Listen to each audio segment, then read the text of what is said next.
Kazi na utu. Asante mwanasheria kwa kunikaribisha. Nadhani sina mengi ya kusema kwa sababu mchakato huu wakati tunaanzisha tulikuwa pamoja na tulikaa ofisini kwangu, wote nyinyi mnafahamu, tulizungumza, tukakubaliana, isipokuwa tu muda uliongezeka kidogo, tuwe radhi.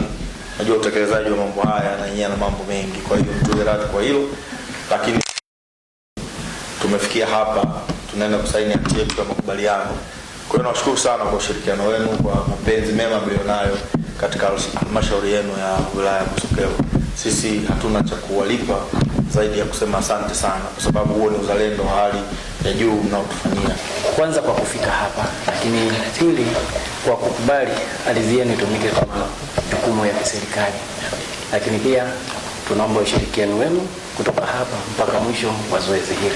Asante sana. Halmashauri ya wilaya ya Busokelo imeingia katika hati ya makubaliano na wanakijiji 8 ambao sasa tukiangalia kwenye hiyo hati ya makubaliano tutaona majina yao.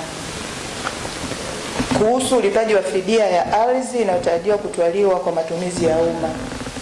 Ardhi hiyo ina ukubwa wa ekari 8.75. Inapatikana kitongoji cha Ikombe, kijiji cha Ndembo, kata ya Kabura. Na kwa mujibu wa makubaliano hayo, thamani ya fidia inayokubaliwa ni jumla ya shilingi 1,774,462 na senti 28 ambazo zitalipwa kwa awamu 3 kulingana na utaratibu na muda uliokubaliwa kati ya pande zote mbili kama tulivyoainisha kwenye hati ya makubaliano. Makubaliano haya yanalenga kuhakikisha upatikanaji wa ardhi kwa matumizi ya umma na unafanyika kwa kuzingatia sheria, haki na maridhiano ya pande zote mbili. Naitwa Oden Mwaikema.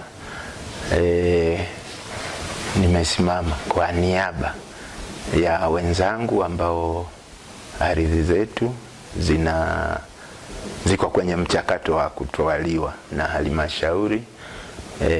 Nikiri mbele yako kuwa tumesaini hizi hati za makubaliano na halmashauri. Ninaloweza kusema ni kuwa tuombe kutimizwa yale tuliyokubaliana kwenye hii hati ya makubaliano kwa wakati, ili tuweze kwenda kupata ardhi mahala pengine, kwa sababu ardhi na panda bei kila siku. Kwa hiyo mtakuwa mmetusaidia, au hii mamlaka itakuwa imetusaidia endapo tutalipwa mapema kwa kadri tulivyokubaliana, ili tuweze kwenda kupata ardhi mahala pengine. Nishukuru kwa ushirikiano ambao ninyi wasaidizi wa viongozi mmefanya, lakini na viongozi pia kwa ajili ya ushirikiano kwa kuchukua mashamba yetu, kwa sababu tumeshirikiana vizuri, tumefikia mpaka ya siku ya leo. Ila tu tunaomba